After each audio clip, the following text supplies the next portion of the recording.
Yeah, no, it is recording it on my computer, so we'll stick with that. Right, and so thank you very much everyone for joining us. It's my pleasure to welcome you to this webinar on behalf of Insulate Britain, known obviously for the non-violent direct action last year on the M25, but also involved in working with industry and other retrofit campaign groups. For example, the New Economics Foundation Great Homes Upgrade, you know, we recently were involved with, and they have, and the New Economics Foundation, Aidan Dickerman has spoken at one of our meetings. We've been running a series of monthly 1-hour webinars with the support and in conjunction with key members of the Association for Environmentally Conscious Building and Zero Carbon Yorkshire. They'll introduce themselves as we go along. Last month, our guest speaker was Andy Simmons, the CEO of the Association for Environmentally Conscious Building, and his presentation is available in the last IB monthly newsletter, and will soon be, I understand, the subject of a longer and more in-depth AECB presentation, and we'll bring you details of that in our newsletter when we know about it. So since our last meeting, there are a couple of events worth noting. Firstly, the IPCC published its Working Group 3 report, setting out ways in which the world can reduce greenhouse gas emissions. The report was introduced by UN Secretary General Antonio Guterres in a powerful 5-minute speech, which I think personally should have been put out on all channels, but obviously wasn't, but you can go hunting for it. It's in our newsletter, describing the report as a litany of broken climate promises and a file of shame, cataloguing the empty pledges that have put us, as he said, firmly on track towards an unlivable world. So strong and completely appropriate language. The report is clear about the contribution of retrofit, and warns that low ambition in policies will increase the the risk of locking buildings in carbon for decades, whilst well-designed and effectively implemented mitigation interventions in both new buildings and existing ones, if retrofitted, can have significant potential to contribute to achieving the sustainable development goals in all regions, while adapting buildings to the future climate that we can anticipate. Further, it advises that in developed countries, the highest mitigation potential is within the retrofit of existing buildings, noting that in 2020 to 2023, this decade is critical for accelerating learning of know-how, building the technical and institutional capacity, setting the appropriate governance structures, ensuring the flow of finance, and in developing the skills needed to fully capture the mitigation potential of buildings. That sounded like I was reading it out, it's because I was, so apologies for that. That is exactly what he said. The other thing of note that's happened is that Judge Stephen Leake was presiding over some Insulate Britain supporters who were in court. He said he was inspired by the Insulate Britain activists who are pleading guilty to charges of willful obstruction of the highway relating to the civil resistance campaign on the M25. But being inspired is not good enough. And IB have sent an open letter to the judiciary, making it clear that when governments fail to protect people and when courts fail to reform bad laws, it is the absolute, again I'm reading, absolute moral right and the duty of people to be in resistance. History teaches us that when laws are unjust, it is our obligation to challenge them. And for judges, lawyers, and other members of the criminal justice system, this means refusing to criminalise peaceful members of the public who are desperately trying to save the lives of their families, their communities, and the country and the global community. So we'll be having in 10 minutes or so, well, no, in a few minutes, sorry, we'll be having our main presentation, and Chris Herring will be introducing Russell Smith, our guest speaker, and facilitating questions. And we promised to close promptly at 8 o'clock. But before handing over to Chris, I would like to introduce you to Matthew, who took part in that action last year, who will outline why the climate crisis led him to take this action. He will outline very briefly. Over to you, Matthew. Thank you, Jill. Yes, we want to give plenty of time for Russell, but just to let people be aware that there were a reasonable number of us last year sitting on the M25 and whatever else we have our court appearances. Some have already had them. We've got quite a few this week, quite a few over the next couple of weeks. And it is going to be interesting to see what happens as a result. The judiciary, the courts are there to protect people from an abuse of power, and one could say that the lack of action from the government has been an abuse of trust for everyone else. And a lot of people may disagree with us, but you say who else is going to put pressure on the government to get them to put some decent policy in.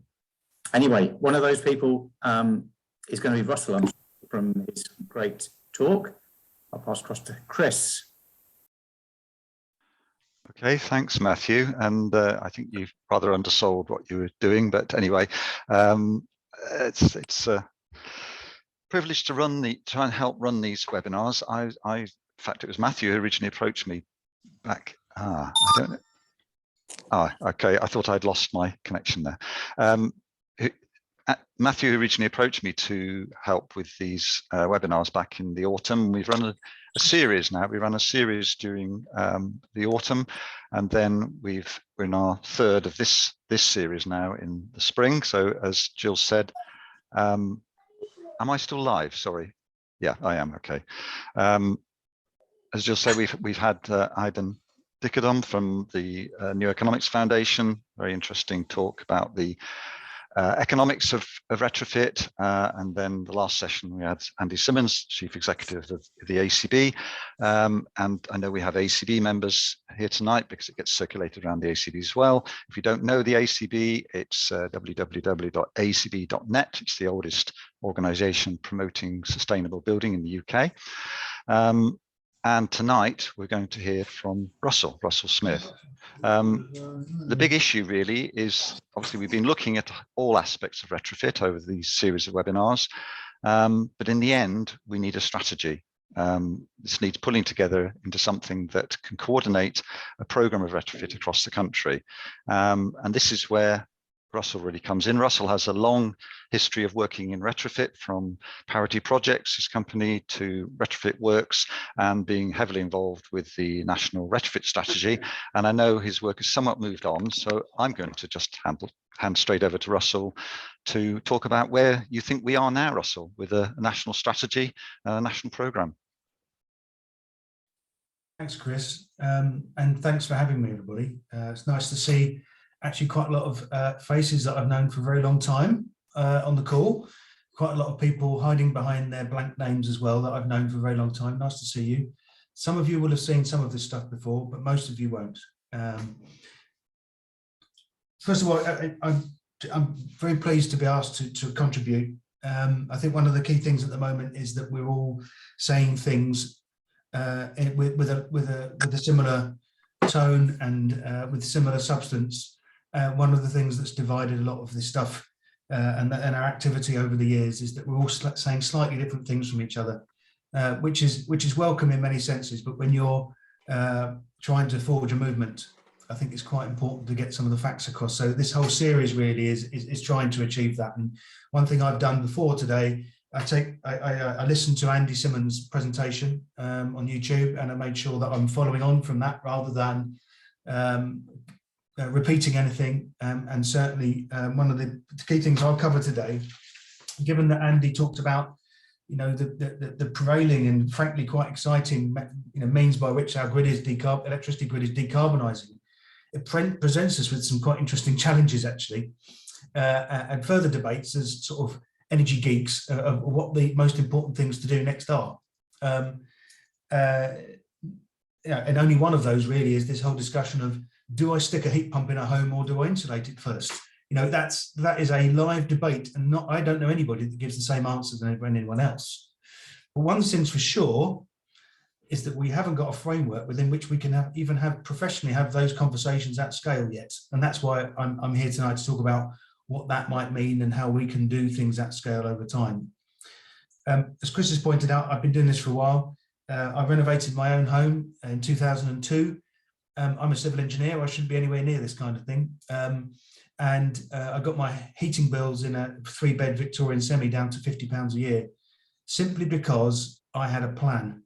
and I executed that plan and had to browbeat all of the builders, architects, planners, building control officers into doing what I wanted, not what they wanted. And I got what I needed to out of my house. And it's moved on several owners now down the line, and they all still can't quite believe what they bought when they bought it, because it's comfortable and it's quiet and it doesn't cost very much. And to me at that time, that was normal. So ever since, I've been trying to do this for lots of other people. One thing I did for Comparative Projects, a firm that I still run, we provide people with advice, analysis, so that they can make good decisions. So we're trying to empower other professionals, other people to do the right thing. But retrofit works came into the frame 10 years ago when we realized we had to mobilize a supply chain as well.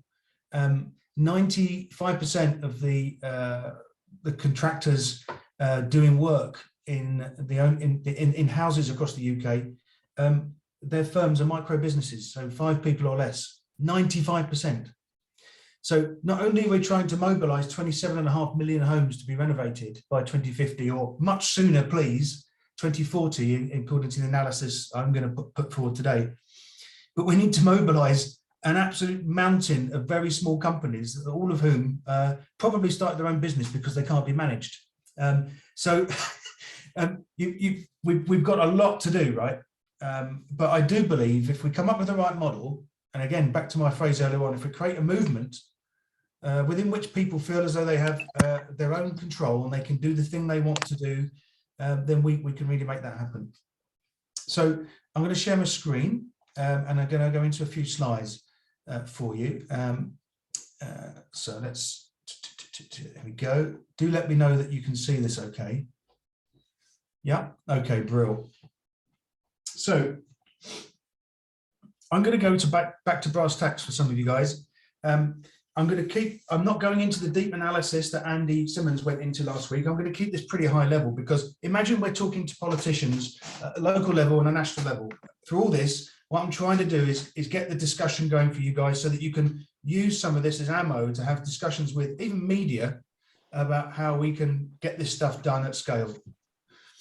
17% of the current UK carbon emissions, well, certainly measured back in 2019, 17% was the heat in homes. That is quite a scary stat, given that most of the houses, I think we're up to nearly 80% now of the homes, sorry, 90% of the homes in the UK will still be here when we need to hit our zero carbon targets. So we have no choice but to look at every home that's around us and decarbonise it. Typically, 80% of a UK home's energy consumption will be heat. So this is genuinely all about, not just reducing bills for people. We've got a whole bunch of things here that we will see the benefit from doing this via. So, zooming in on heat as an issue is absolutely critical. And of course, we have this obligation where we are legally obliged to try and make this happen by 2050 as a country. But I don't want us to ignore the fact that there is a little tension, if you like, between occupants' health and zero carbon. On the one hand, we've got an energy bill crisis. By the time we come to October this year, when the energy price cap goes up again, where it's modelled to be that about 6.5 million homes, that's 11 million people, sorry, will rise to 11 million people, 11 million homes, and 27 million people will be in fuel poverty. They will be having to choose between food and fuel to heat their homes. As a Western democracy, this is, I can't quite believe it. Yet, if we're to counter that as an issue by simply taking a view of a building fabric and reducing the need for heat in the first place, and then doing our carbon duty and reducing the emissions and the carbon factors within each of those heat sources we might use, we're actually tackling so many different things at once. It's almost, I mean, Jill mentioned earlier on, this particular agenda has the highest carbon mitigation potential of anything. It's not just that. If you take on this particular agenda, you're creating the most value in the economy of anything you could possibly do as a stimulus. Every pound you spend has an impact on actively reducing the demand on the National Health Service from all that excess winter deaths, etc., that happen. And not only that, you are you have a multiplier on the impact back on the economy, reducing people's costs as well as paying more people to do work. It's almost like a perfect situation for us to get ourselves out of so many different problems.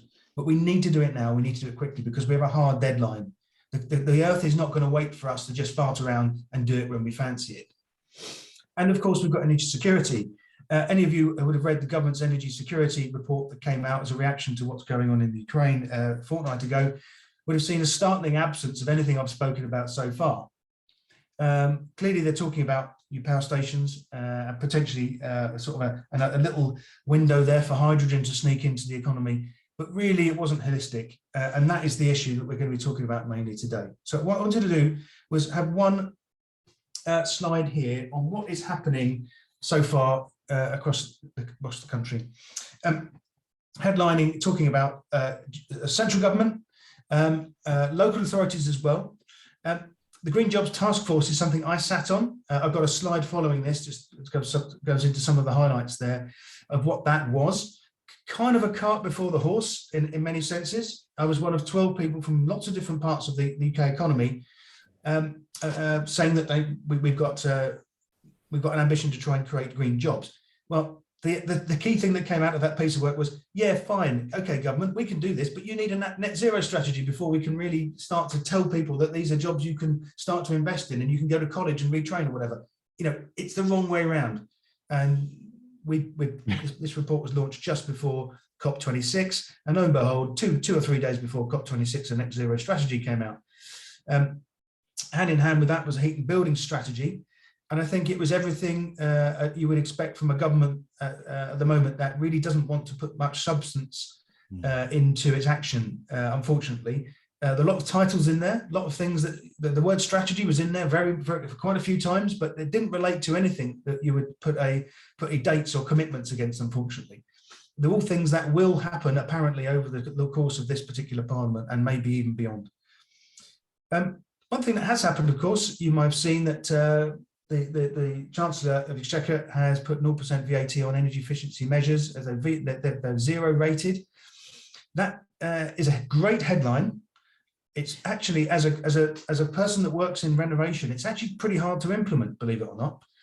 If you're carrying out a renovation, the zero VAT rating actually applies to insulation measures as they're applied, if they were applied because that is the only thing happening. If you're building an extension, or if you're doing a large renovation of building, it's pretty much the whole work is still 20% because you are improving the building. You aren't just doing an energy efficiency project. So you have to get around all of this stuff. You've got to clear it with HMRC before you start a project. It slows the whole thing down. And on the whole, a contractor is probably not going to believe you, even if Mr. Sunak says it's true. So they'll probably want to charge you 20%. So there are still sticky things in this that don't really necessarily make this work. Private rentals, something called the minimum energy efficiency standard.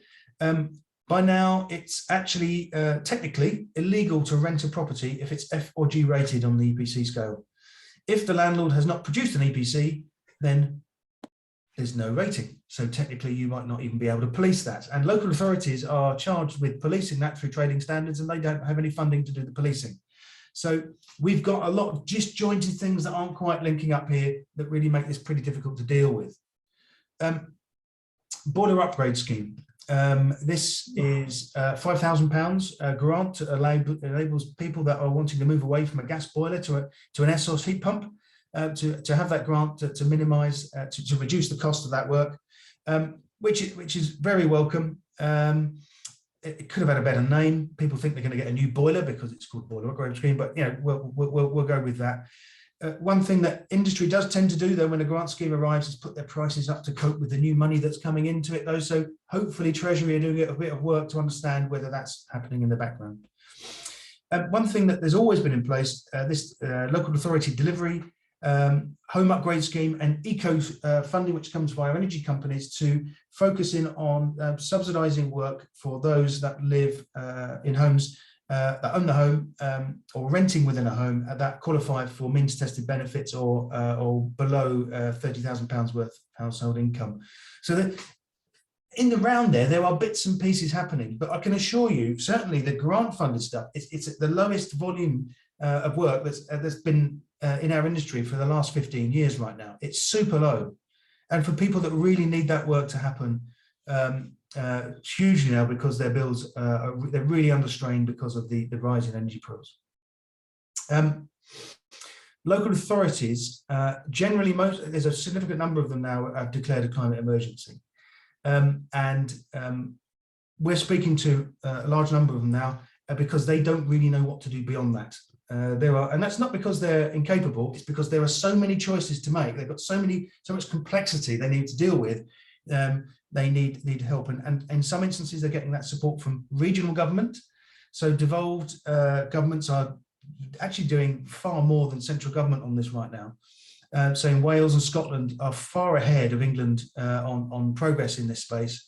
Greater Manchester, the Greater London Authority have really quite decent initiatives in place now, really moving on quite well. So you could argue, if you were devil's advocate, that central government is succeeding because all of the devolved nations are getting on with it. So just park that. We'll have that discussion later, maybe. But you know, we've got to think about, if we want to move this on, we want to create a movement to really make significant progress here, we've got to try and deal with these particular issues. And certainly local government, I would say only about 10% of them actually have staff that know about retrofit and have a mandate to do something about it. That is a real sticking point here. But they are charged, as said earlier on, with policing the government initiatives. Communities. There are a growing army of proactive groups across the country that understand the houses, understand the people in their area, and are really coalescing around and making activity happen. Community energy cooperatives are growing every week. You know, there's more and more popping up all over the place, and they can raise cash to be able to do some of this work. They started off putting solar panels on schools or houses, but now it's turned into much more. They're creating the networks in order to deal with fuel poverty as well, which is really, really welcome. And large landlords. Social landlords, about 4.5 million houses are out of the 27.5 in the UK. They're obligated, they are not for profit, and they are there to protect their tenants. So these guys have moved forward much more significantly than other tenures. So they have the best performing houses in the country compared to the other tenures. Private rented landlords, they have the worst, and primarily because they're not very well policed. We're finding those local authorities out there that have private rented licensing schemes for landlords, they're doing pretty well. I can cite a lot of work we've done with Hastings Borough Council, for instance, who've actually, they know who the landlords are, they know where the houses are, and they've really started to take some action on this, which is brilliant. And there is that regulatory aspect, but it's not being policed. So we could think about how to counter that. A bit on the Green Jobs Task Force, really mainly so you can go back and look at the video on this later, but it could have been so much better. There are three themes to point out, really. The first one there was, okay, government, yep, we can do as much as you like in jobs, but we need a net zero strategy to underpin everything. If we want people to be investing in themselves, they need to know what that's all about and to see a long-term target to aim for. Theme two was building pathways into good green careers. So there was a real push there to try and make climate change being introduced into all educational areas. And when there's careers advice, for green career advice to be embedded within that process as well, something which is just not there right now, but could so easily be. And theme three, a just transition to make sure that everybody in any workspace is protected, if you like, to move into something that is aspirational, as achieving all the things we want to as economy towards net zero. And you might say, for those of you on this call, probably I'm preaching to the choir, aren't I? You would say, well, those things are bloody obvious, aren't they? Well, they are. But if what they do is that at this very early stage filter through to it, this is a joint initiative between the Education Department and the Energy Department. So trying to make sure that stuff happens at a very early age for all kids as well, that's critically important. So, so those are the aspects there that are happening right now. There are other things that we think are going to emerge over the next year. For instance, the minimum energy efficiency standard on private rentals, it's quite possible we might see something in the owner-occupied sector as well. But I would imagine that's going to be torpedoed pretty quickly by the Daily Mail. So we really have to be able to get behind it and to have an industry that can cope with, frankly, the demand that is coming down over the hill with something like that in order for it to not be kiboshed. So this is where we came in, trying to pull together some various aspects of the industry and to try to deal with some of the gaps so that we can really push forward. Frankly, I've been spending the last 20 years saying we don't need government. We've got enough knowledge and expertise in our industry to really make this work. But actually, now that I've grown up a bit, I realise there are some really quite important things that only government can unlock. And they can unlock them in an instant, provided it's done with industry and government knowing that industry can react, which is the kind of the opposite of the Green Home Grant Voucher Scheme that was launched in 2019, which was meant, sorry, I beg your pardon, at the end of 2020, which was meant to be a stimulus on the back of quite a poor year for all areas of the economy on the back of COVID. The industry wasn't quite ready for it. There were lots of nuances in there. It was managed by some strange consultancy from America that only picked the phone up after 11 a.m. All this kind of stuff didn't really work. But it's because it was rushed and because the whole industry wasn't brought in on the discussions to build it, within and around itself. And the one thing, if you speak to anyone in industry, they need is long-term consistency, targets, so they have confidence to build in themselves. They will invest in themselves. They'll find the money. If they see an opportunity, it will come. They'll go for it. And in fact, the modelling you'll see in this is actually mostly coming from private sector investors. We're not asking for government to pay for everything. This is a UK PLC business plan. So what we've done in terms of modelling here, we're targeted 2040 as a completion, which was before the IPCC report came out in the middle of 2020. 2040 was the way to go. If we can't wait any longer than that, we really can't. And what we're looking, but you'll see some of the things that have come out this, 120,000 direct and indirect jobs just in year one for this, to try and get it going, but ramped up in a sensible way over a period of years, creating around 500,000 jobs to make this really work. And let me just tell you how we've calculated this. We've modelled it based on individual dwellings across the whole country, and knowing what each of those dwellings need, because there's open data sources that are available for us to understand this stuff.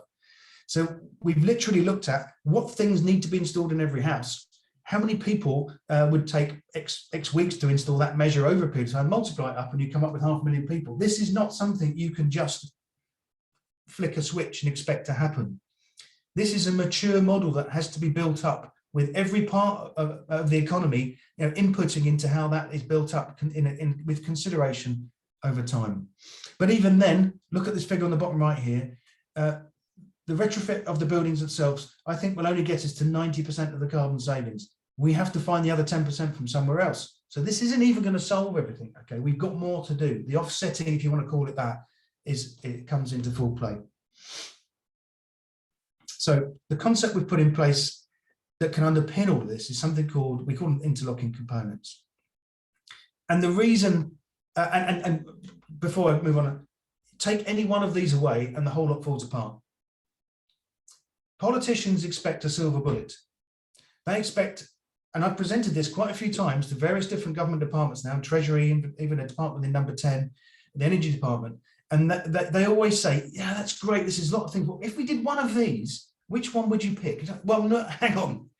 And that always comes up. So if there's one thing you guys want to take away today, if you're speaking to your local authority, if you're speaking to media, there are a number of these things that have to happen at once. If you look at the Green Deal, for instance, I can't remember the year now, 2017, when it was launched, it was a financial package with some, with a nod to a compliance and quality regime. It didn't really look at creating customer demand.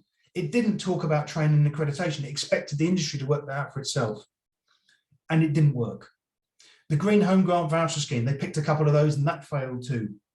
We've lost so much confidence from the industry, we can't afford to cock it up again. We've got to do it right, in a mature way. And all of these elements here are absolutely required. Andy talked at length in the last session about performance standards. I'm not going to go into that again. But one thing we've got to be sure of is if we're going to be targeting a standard, we've got to look at energy and water and air quality in combination. Because I'm sure Andy spoke about the fact that as soon as you tighten up a building, and you don't take account of the fact that the air that somebody breathes in that building is not going to be changed with the outside as frequently as it was before, you're going to be there's going to be problems coming in of a different nature. But one thing I want to, so this is all the techie stuff on the right. On the left, we think it's absolutely critical for there to be some kind of agency, we debate what that is later, that inspires, that oversees the comms, that provides leadership, not just to industry, and I've talked a lot about industry, but to householders, to tenants, so they feel like they're in the game too, that they've got choices and they can make those choices and they can be empowered to actually take the first step. I've used the example for a long time now of the Olympic Delivery Authority from 2012. Some people don't like it. It's a bit of a Marmite subject, actually. But the idea being that if what you've got is an authority, if you imagine that you had an army of the games makers who were volunteers, who were showing people, visitors around from all over the world, they made the games. In my life, when I spend time with Retrofit Works, we have members of our cooperative called advocates. And they can join and they can be trained to do that, to speak to people in their communities, to advise them on the next steps, to give out leaflets at a farmer's market, whatever it might be. It's creating that communication, just like we're all doing together right now. So we're saying the right sorts of things. So people aren't confused by one person saying one thing over another.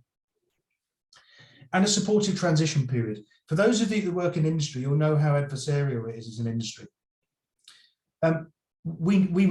I would love to see a new form of contract, even where a contractor is shown a new tool, a new process, and they're not completely bollocked and sued if they don't do it right. They're coached, they're cajoled into doing the right thing, and they're urged to do the next one better. Not completely castigated because the first one they've done is rubbish and they'll never do it again. Unfortunately, that is the culture of our industry. We need to change that, but that can be done with our advocate groups and something we call retrofit coordinators that oversee the work and coach people on the way through. The phasing of the work is set out here. We didn't want it to be a big bang from the start and then it suddenly fall off a cliff at the end. So it's an S-curve.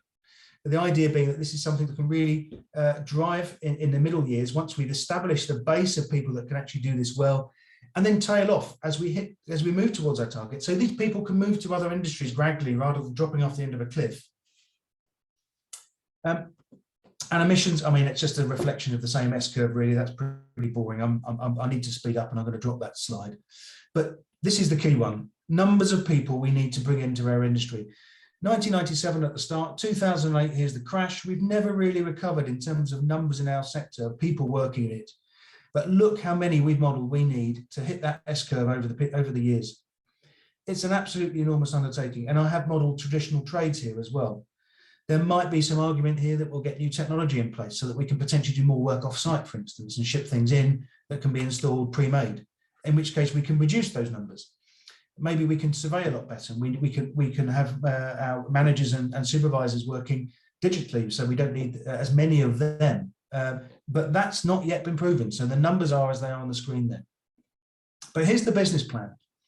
In year one, we will be asking government to invest 1.16 billion, but we expect the revenue, taxable benefits to be coming back per pound spent of £1.36. That's 2.69 billion coming in as income.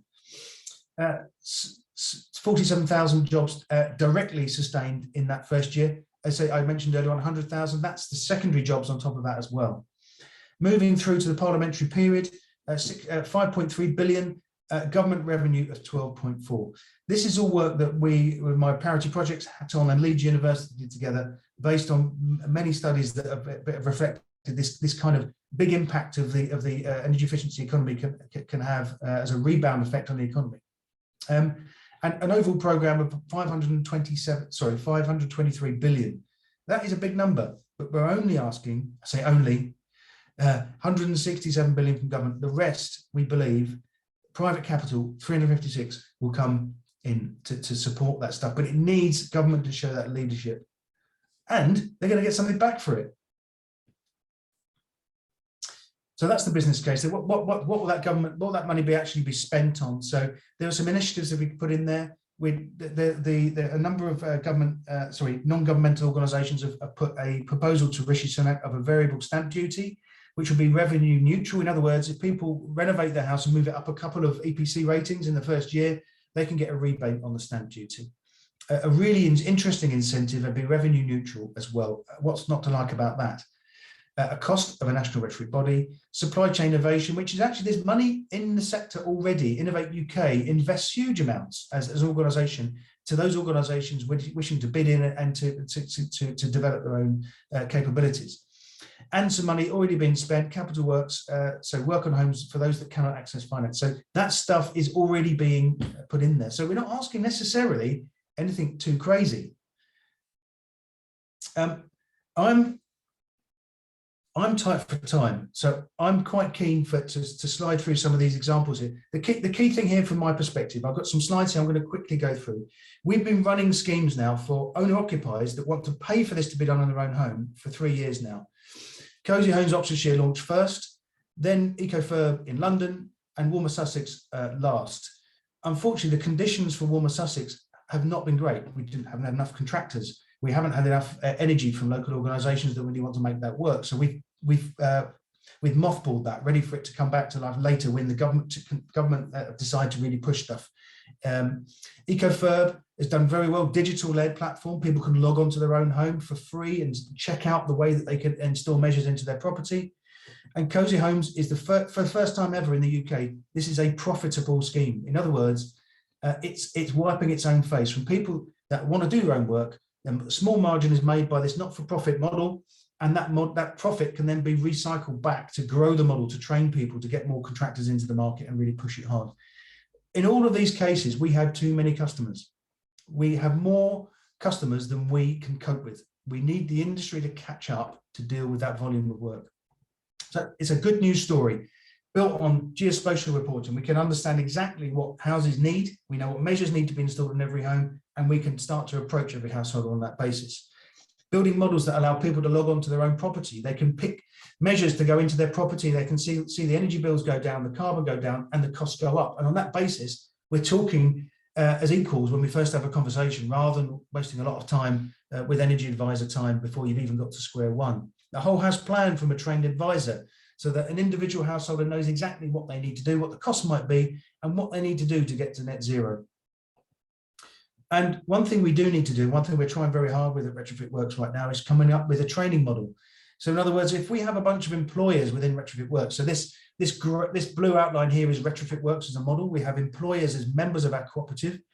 We could, as a co-op, employ trainees to take away the risk of these guys being worried about employing them for the long term.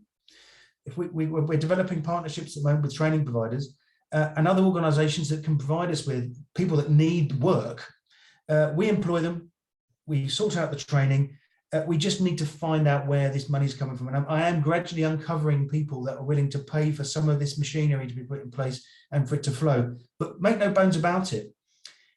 If we try and stuff as many trainees into small companies as possible, they will go bust because they will grow too quickly. We need to create new companies as well. So I'd love to be able to create a mechanism for creating new SMEs around the country, providing external mentors to shepherd them through in their early days. And we can provide them with work. We've got lots of work for them to do. So there are multiple benefits to the UK. I'm going to skip through that because I want to show you this nifty diagram that shows you the problems that we've got if we take away any one of those interlocking components. Effectively, if we don't have the leadership and communications, we've basically got no inspiration, there's lack of clarity, no long-term commitments, and what we're trying to achieve today is a common message, there'll be none of that. If we don't have this supportive transitions and innovation culture, literally we'll have nobody willing to take a risk. We'll be standing still. No common approach if we get rid of our performance standards, absolutely critical. We've got to have a common approach. People have got to know what they want to ask for. They want to go to a local builder or an architect and say, I want the AECB standard, or whatever it is. Limited cash, so finance and grants is absolutely critical to make this stuff work. Training, and there's lots of different ways coming through. There are lots of retail banks I've been speaking to over the last 3 or 4 months that are developing green mortgages, for instance, and they'll all want to have their own nuance on it. So it'll be quite an interesting landscape, but they need this leadership from government to really get moving. Materials and equipment. this is really bringing the manufacturers and distributors into our sphere, really, to try and bring them part of the gang, rather than us reacting to the fact they can't put it on the shelf for several months, or suddenly we've got a problem, we can't get a heat pump for 6 months, which now and again does happen. And creating customer demand, I can assure you that is not a problem, but we need a big message. We need government to go out there with a campaign to make everybody know this is not weird. This is normal. It's got to happen, and we can do it. And confidence, quality and compliance regime. We need to know that anybody that walks through our door with the right badge on is somebody that's going to do the right thing for us and has got our best interests at heart, not just their own. So I hope that diagram is useful. These are all the sort of organisations that have supported the National Retrofit Strategy work. So they're from all over the country. They've got lots of different angles on this, and they all agree this is the way forward. So really, my final slide, a national retrofit programme. It's got to be much more than the strategy we got from government, the net zero strategy, the heat and building strategy. What we need is that strategy plus dates and plus names and responsibilities of people that will do this work. And at the current pace of government, that's not going to happen this year. I can't see it happening next year. We need a national retrofit task force to make this happen. And I'm speaking to various people that we can sort of brainstorm what that might mean. At the moment, we don't feel as though we're going to get any money from government at all to support that. So we are looking for organisations that are willing to put, actually, frankly, we don't need very much to really make this work. It's a conversation, it's putting structures.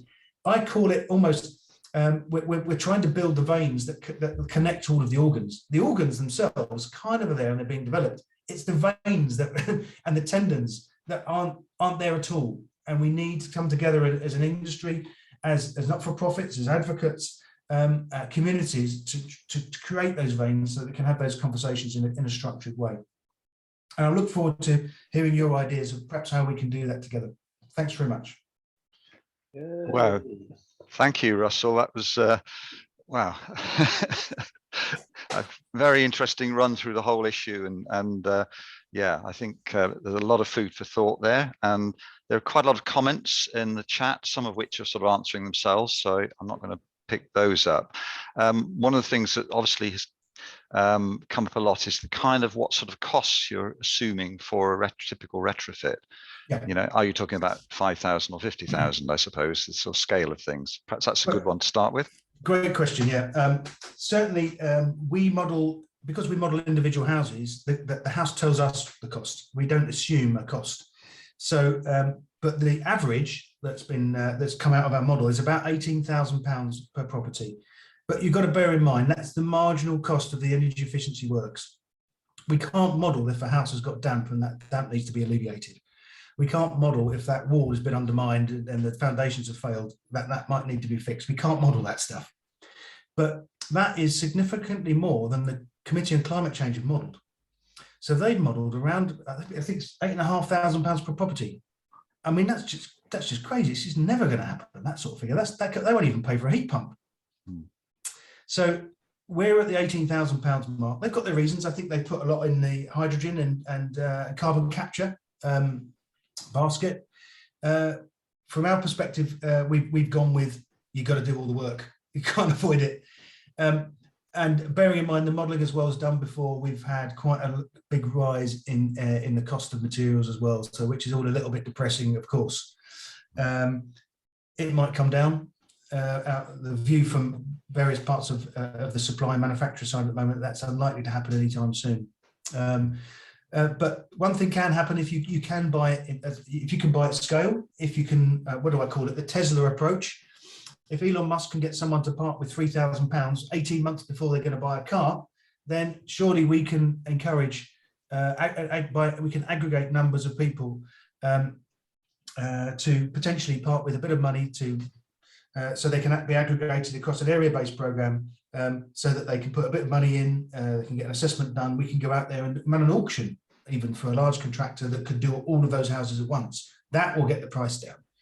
And if it can be done locally as a scheme, there are some real advantages to be had there to local people supporting each other through the process, which won't be pain-free, right? We've all, quite a few people have had some building work on this call, right? It's never pain-free. But if you've got some mates around you that are going through the same sort of thing, then that would help too. So there's lots of things we can do to really mobilise this, I think. Russell, is that 18k including heat pump or excluding heat pump? For those houses that need it, it would be including, yes. Including. And there's a question, what sort of return on investment does that give? And there's also a question about, have you modelled in the, the effects of the improvement in health, obviously, the reduction in demand on the health service? I have. I'll go back to my, it was in the slides actually. About yes, I know, it's sort of the health one. There's quite a lot in your slides. Yeah, so the health benefits, we've modelled the health benefits. You mentioned it at the beginning, didn't you? Yeah, so effectively we have modelled it on an annual basis, the health benefits. There was some great work that came out of the Kirklees, everyone mentions the Kirklees report, don't they, several years ago, but effectively the health benefits, so if government to invest 1.1 billion in the first year, they would see 316 million pounds worth of health benefits alone from that. And that would be additionality on top of the 2.6 billion of finance that's returned on that. And by the end of the programme, it'd be 55.9 billion pounds worth of health benefits that would come back to government or to us as a result of that as well. So this is, this is big stuff, and it is all modelled in there. In fact, I'd encourage people to go to the full report. Actually, if you go to the Construction Leadership Council website, or if indeed search for National Retrofit Strategy, Construction Leadership Council, you'll find the version 2 report from July last year. And the questions around training and do you agree with Catapult? And I don't know what Catapult is, so I'm speaking blind here. So I lost the. Do I agree with Catapult? Who said a lack of demand from installers for training means that colleges, that whole loop, isn't it? Lack of demand means there's no training, which means that you can't. Somebody has their hand up. We're not going to. I can't take hands up. It's too complicated. Can you put your question in the chat, please? Right. Sorry, Russell. Closing that loop. There are various organisations out there that are kind of government quangos that are called Catapult. So you've got the Energy Systems Catapult, you've got the Connected Places Catapult, and they're all trying to get rid of a number of different catch-22s all around our industry. We're working with quite a few of them actually. Some of them are kind of competing with us as well, which is really annoying, and I wish they wouldn't. So they're setting up services to advise others using government money, which is annoying. Others are very much trying to support small businesses to try and get into this space. But in terms of the college, one of the questions there was about trying to deal with this particular catch-22. I don't think anyone is dealing with that in the right way, which is, in fact, Thursday I'm spending the day in West London with quite a few colleges and economic development officers from councils to try and work out how we solve that catch-22 in that area. Given Retrofit Works has just won a £30 million contract for the Mayor of London to deliver lots of work, I need more people.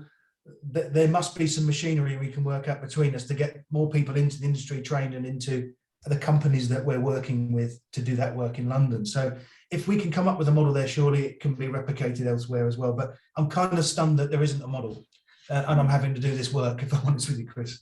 Yeah, well, I think it's all of this is about, as you said, that sort of multi-layer problem where you've got to unlock everything, haven't you? And you've got to give confidence through that whole network, which is what you commented, that government is the key to the key in the lock. Really, you've got to give confidence to the industry, and then all this falls out of it. I think we had a question about labour and particularly about the peaking of labour in your model. So what happens in 15 years time when you've been successful and everybody's had their retrofits and all that labour is redundant? This is kind of dream world, it seems like, at the moment, but have you thought about that?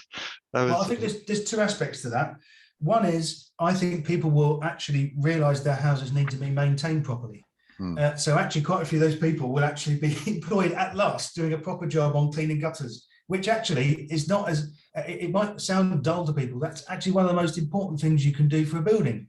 And actually a bunch of people that want to do that stuff, but actually I do think they'll be able to, if we train them in the right way at the start, again, we have a plan, we have a number of industries that are contributing to that plan, we can train them in a bunch of rounded skills that transfer to other things later. Because hopefully in the net zero world, we'll actually be working a little bit less as well, 4-day week and all that stuff. We won't be obsessed with growth. and we'll be moving to do other things. So we need to think a little bit outside the box on that. So it's not necessarily an easy question, but certainly I don't want to be putting people on the scrap heap simply because we created a massive army. We don't need them anymore. We definitely need to design in that resilience and for move on to other things.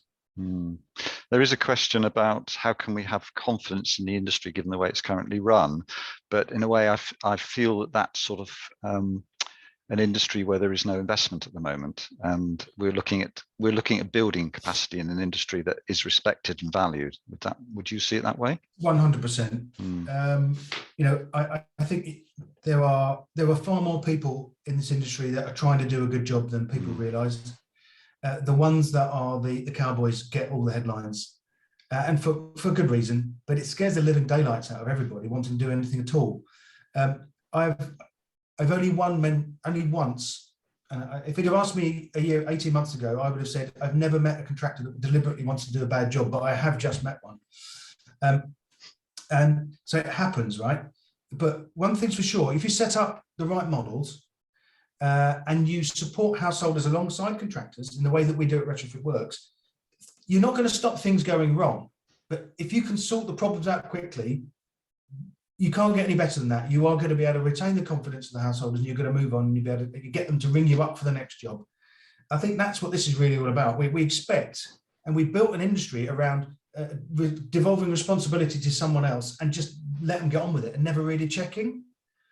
Even the compliance organisations out there, there's some question over whether they do a proper job, even if they're a scheme that's been looked after by some of the other sort of compliance organisations. It's kind of tiered. So if something goes wrong, you ring the person who's got the logo, and then they ring someone else, and they ring someone else before you get to the person that did a bad job. We need to get rid of all of that stuff. That's proper leadership. If government are really serious about this, we need to be bringing all of that stuff back into very, very few organisations. So there are no arguments. We know who's in charge, and we know who we answer to, and we know we're going to get kicked out if we do a bad job. It's too easy to stick around at the moment. Okay, I'm just going to pick up one more question. There's a question about the Italian lead with 110% funding, but I'll widen that out and say, how much can we learn from what the Italians doing and what super homes are doing in Ireland? And how much have you already brought that into the work you're doing? I'm going to hold my hands up here and say I love the headlines from Italy, but I don't know any more about it. Yeah. I do believe that we'll get to that point here. Unfortunately, because they've done it, people might wait for it to happen. But on the other hand, I have run a number of private rented sector trials over the years, particularly in London, and private landlords in particular, they will not move unless they're paid more than the cost. It's for many people, and it's a very small proportion of the overall, but a lot of householders think that. We've kind of been brainwashed by Channel 4 over the last decade, haven't we? That our house is an investment, it isn't a roof over our head.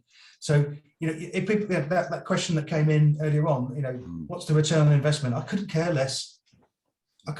Why should we care about that?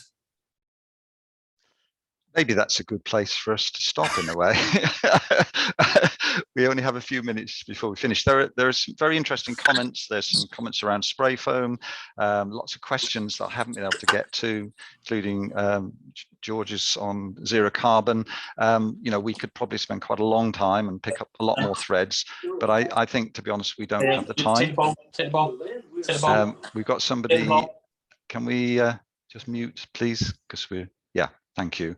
I'm sorry, where we can't pick up the questions, there are lots. This is a subject we can talk about for a long time. There are lots of questions I had that I noted down as we're going through that I haven't got time for. But I think really all I need to do is say thank you to you, Russell, for that, admirable run through all of that. It was fascinating, really helpful, and I hope people found it useful. You had a good audience. We've got 70 people online at the moment. So, and really, what I would like to say is that we are hoping to have one more webinar this sort of spring series, either at the end of May or the end of June. There may be a Zero Carbon Yorkshire webinar at the end of May, in which case we'll defer to that. And I'm hoping to do that on the Irish Super Homes programme if we can. I'd also like to bring one in on the Italian programme if I can find somebody to talk about that, who can talk openly and clearly about it. But we shall see where we go with that.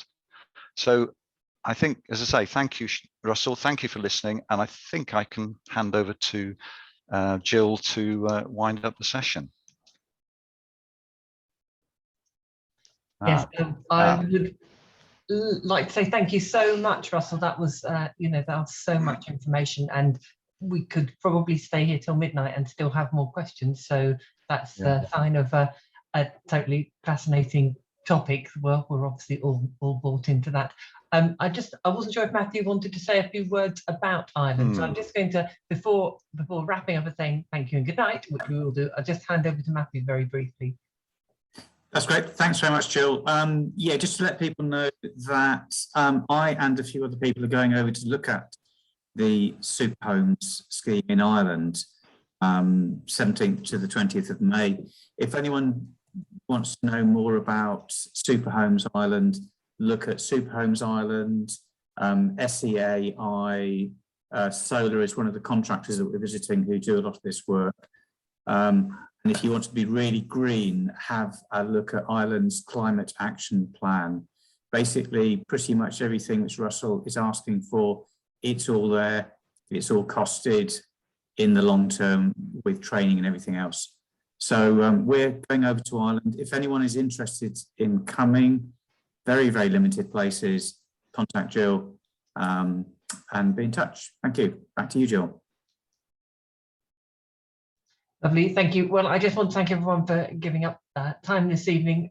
Really huge thanks again to Russell and to Chris for basically facilitating the evening. I luckily just get to say hi and goodbye, which is totally a blessing. So thank you very much. We're up to over 70, which is, I think, something of a record.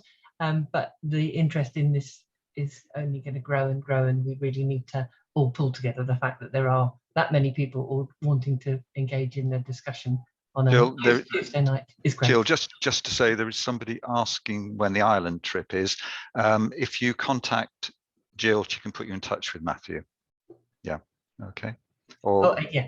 follow up on your invite from IB, and that can be filtered through. Yeah. Lovely. And on that note, here we are. Oh, we have a minute left, so we really have, which is rare that we have. You know, Chris is great. I'm terrible for rambling on. I will stop now though. And the recording will be available. It'll be linked into our next newsletter, which will probably come out in 2 or 3 weeks, but it will be going up fairly soon, as soon as I can make sure I've got it recorded safely onto the Insulate Britain website. So there'll be a link to it on there. And thank you ever so much, everybody, specifically Russell, Matthew, and yes, great. Have a good evening. Thank you. Thanks very much, Jill. Thank you, everybody.